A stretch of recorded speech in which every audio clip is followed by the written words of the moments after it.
살롱 또그 마을 미디어 일환으로 행사를 하게 됐는데요. 서울대학교 미디어학과에서 연구원으로 계신 김태호 선생님 모셨는데요. 그럼 김태호 선생님 박수 맞아요.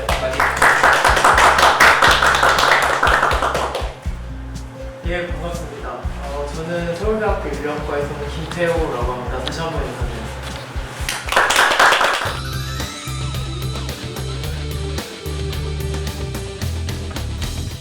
인류학이란 뭘까요? 인류학이 굉장히 이제 제 생소한 학문일 수도 있는데 혹시 뭐 좀 이렇게 갖고 있는 생각이 계신가요?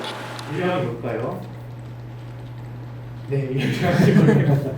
말 그대로 우리 인류를 연구하는 학문인데요. 인류라고 하면 되게 거창하지만 사실상 인간에 대한 모든 것을 다 연구하는 학문이라고 보시면 됩니다. 이제 그 진화론을 만든 사람이 영국의 찰스 다윈이라는 유명한 학자인데 이 찰스 다윈이 세 가지 조건을 얘기했습니다.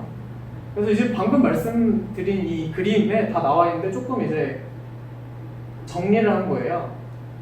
그래서 특정 환경에서 되게 특정한 생존에 유리한 특성을 가진 개체들만 이렇게 남았다. 이게 대표적인 진화의 결과라고 할 수 있습니다. 그리고 이제 앞으로 말씀드릴 우리 인간이 갖고 있는 다양한 특성들도 지금 우리 인류 역사에 있어서 생존에 유리한 특성들이 계속 남아있는 거라고 할 수 있어요. 그래서 이제 되게 진화에 대한 기본적인 이야기를 했는데 이거를 조금 적용을 해서 이제 인간은 어떻게 진화를 해왔나를 좀 살펴볼게요. 인간은 원숭이로부터 진화했다. 이 말은 이제 생물학적으로 엄밀히 따지면 틀린 말이에요. 왜 틀렸냐면은 이 말의 전제는 이제 원숭이랑 인간이 지금 있는데 원숭이는 옛날에도 똑같이 그대로 원숭이로 있었다. 이게 전제가 된 말이에요. 그렇다 그게 맞다기보다는 인간과 원숭이의 어떤 공통된 조상이 있었고 그로부터 갈라 나와서 이제 한쪽은 인간이 되고 한쪽은 원숭이가 됐다. 이게 생물학적으로 되게 맞는 말입니다. 그래서 이제 인류가 이런 진화를 통해서 얻어낸 가장 중요한 특성들은 두 발로 걷기 시작했고 육상생활을 하기 시작했어요. 옛날 발굴된 그 화석을 비교해 보면은 원숭이와 인류의 공통 조상들도 원숭이랑 비슷하게 나무에서 살았을 거라는 사실이 밝혀졌습니다. 근데 이제 인류 조상들이 나무에서 살다가 이제 내려오기 시작한 거예요. 이제 그때랑 두 발로 걷기 시작한 시기가 거의 맞물립니다. 그리고 이제 아까 말씀드렸듯이 뇌용량이 증가하고 전두엽이 발달하기 시작했고요. 도구를 쓰기 시작했어요. 오스트랄로피테쿠스부터 이제 도구 유물들이 계속 발굴이 되고 있고 집단 생활을 좀 더 큰 규모에서 하기 시작하고 또 되게 복잡한 사회 구조를 갖기 시작했어요. 이거는 이 뇌 용량의 증가랑 좀 관련이 있을 수밖에 없습니다. 이제 우리 그러면 공동체나 도시 재생하고 진화가 뭔 관련이 있냐 이런 이야기를 좀 해드려보겠습니다. 그래서 인간은 여러분 다 아시다시피 사회적 동물이에요. 그리고 이제 무리지어 생활을 하는 집단 생활을 하는 사회적 동물이죠. 근데 집단 생활을 하는 동물이라고 하면은 그렇게 적진 않습니다. 뭐 아프리카 초원 나온 다큐멘터리만 봐도 사자들도 뭐 집단으로 있고. 근데 중요한 건 이 진사회성이라는 말인데요. 진사회성이 가진 특성이 공동 공간으로 정보를 공유한다는 거예요. 그래서 우리가 마을의 기능, 최초로 출현한 마을의 기능들을 따져보면은 제 가장 핵심적인 기능은 식량을 공유하려면 다 같이 모여 살아야 되니까 이게 이제 가장 중요한 이유였다고 지금 추정이 되고 있고요. 마을이 있으면은 필요한 정보들을 공유하기가 굉장히 용이해집니다. 이렇게 집단 생활을 함으로써 뭐 사냥도 다 같이 하고 또 다 같이 나누니까는 조금 더 먹을 걱정도 덜 해도 되고 그러다 보면은 이렇게 집단 생활을 하는 사람들이 안 하는 사람에 비해 더 잘 생존을 했을 겁니다. 이게 뭐 어디죠 여기? 홍대죠. 여러분 홍대 밤에 가면 이 젊은 남녀들이 이제 짝을 찾으려고 많이 나온 걸 보실 수 있는데 이것도 일종의 마을이에요. 하지만 집단이 있었다면 그 집단에서 우리 계속 이렇게 접하는 사람들 중에 짝을 찾아서 생물학적인 말로 하면은 번식을 하는데 굉장히 유리했을 겁니다. 번식을 한다는 거는 꼭 자손이 생긴다는 얘기죠. 계속 이어지고 계속 생존한다는 이야기입니다. 그래서 공동 육아라는 것도 되게 중요한데 인간의 아이는 다른 동물들의 아이와 비교할 때 굉장히 세심하고 굉장히 긴 기간의 양육을 필요로 해요. 그래서 이제 어떻게 보면은 거의 초기 1년은 우리가 지금 육아휴직이 있잖아요.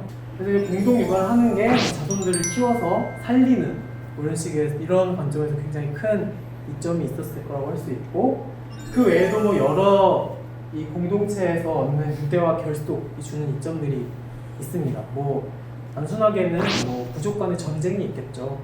뭐 이렇게 개인들이 있는데 부족이 쳐들어오면은 개인들은 연대가 없으니까 금방 다 죽을 겁니다.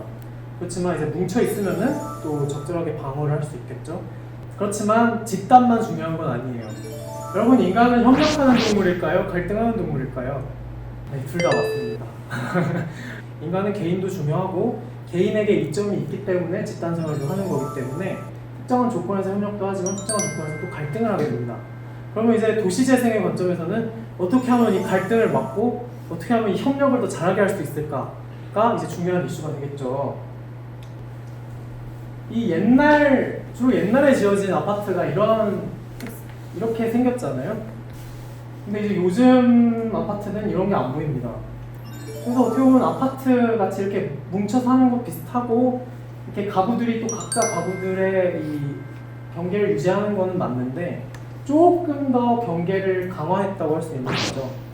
그래서 사실 인간이 정말 개인이 중요하다는 말은 어떻게 보면 이런 공동거주 형태라고 해도 그런 경계가 필요합니다. 진화적인 관점에서 필요해요. 개인과 집단이 모두 중요하기 때문에.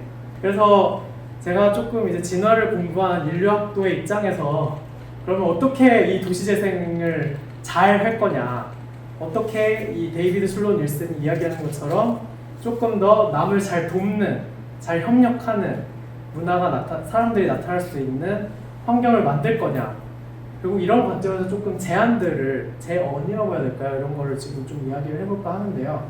첫 번째로는 굉장히 단순하지만 이제 마을 시장입니다. 이제 화폐 등장 이후로는 공유라는 게 무작정 공유하는 거 아니고 어떻게 보면 교환, 시장 이런 거잖아요. 그리고 이제 공유할 수 있는 환경은 이런 시장을 조금 잘 마련해줘서 사람들이 지금 온라인 시장이 굉장히 활성화되어 있고 온라인으로 하면 굉장히 편하고 이런데 그 온라인으로 편하다 이게 전부가 아니라는 거죠. 이런 그 공동체에 맞는 이 기능에 맞는 시장을 만들어주면은 조금 더 공동체가 잘 활성화될 수 있다, 잘 협력할 수 있다. 또 바자회나 아나바나또 이런 게 되게 어떻게 보면 진화적으로 되게 오래된 형태입니다. 두 번째는 이제 되게 단순하게 또 마을 축제인데요. 마을 축제라는 것도 어떻게 보면은 사람들이 서로 모여서 연대하고 다 같이 뭔가를 정보를 공유한다거나 뭐 짝을 만난다거나 이 마을 공동체의 모든 기능들이 집약된 그런 행사라고 할 수 있겠습니다. 이 말도 조금 웃길 수도 있는데 정보 공유를 할 수 있는 공간이 있어야 돼요. 그래야 모여서 뭐 얘기도 하고 무슨 뭐 요새 보시면 뭐 독서 모임을 유료로 하는 기업도 있고 사람들이 이 모이는 거에 대한 욕구가 크다는 걸 알 수 있잖아요.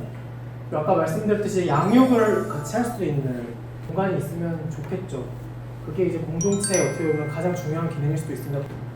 그래서 뭐 이런 되게 조그마한 어린이 도서관이 많으면은 이제 그 공동체에 가까운 어린이 도서관에 가서 이렇게 뭔가 자연스러운 이 양육 과정에서 중요한 역할을 할 수 있는 공간이라고 할 수 있습니다.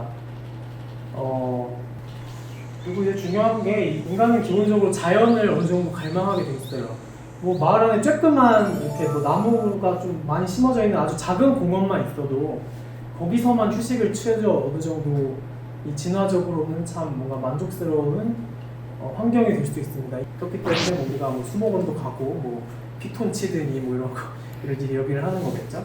그래서 이런 것도 도시재생의 관점에서 한번 잘 해보면 좋지 않을까 생각을 합니다. 지금 너무 길어졌는데 너무 긴 시간 경청해 주셔서 감사합니다.